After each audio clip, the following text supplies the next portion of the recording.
सर्वविस्वन्यस्तपादपद्मायते वामहस्तालोल वेदशास्त्रायते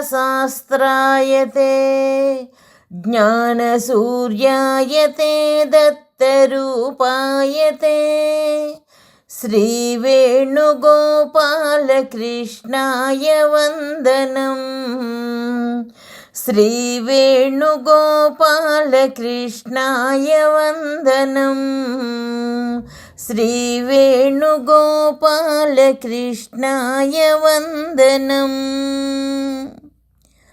శ్రీదత్త సూక్తులు. శ్రీ దత్త ఉవాచ.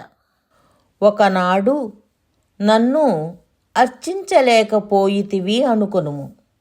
ఒకనాడు నన్నర్చించనంత మాత్రాన చింతించనేలా? నీ పిల్లలపై, నీ భార్యపై, నీ భర్తపై ఎట్లు సహజ ప్రేమ దేశకాల నియమములు లేక వ్యక్తములగునో అట్లే నాపై దేశకాల నియమములు లేకుండా వ్యక్తము చేయుటయే నిజమైన ఆరాధన. నీ సహజ సత్య ప్రేమను నాకు సమర్పణము చేసిన చాలును. నీ హృదయములో ఉన్న నేను నీ శరీరమునంతను వ్యాపించి నీవే నేనగుదును.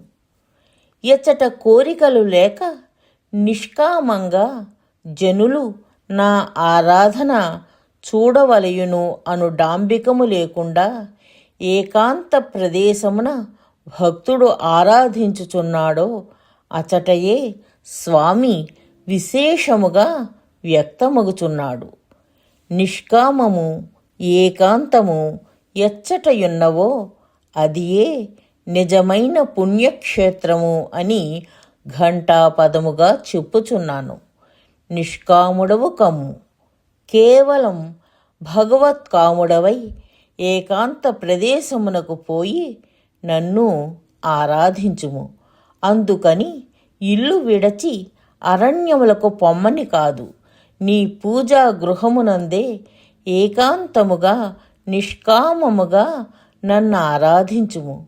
అదియే నిజమైన పుణ్యక్షేత్రము, నిజమైన తీర్థయాత్ర. పరబ్రహ్మమును తెలుసుకొను జ్ఞానార్జనయే శ్రేష్టము.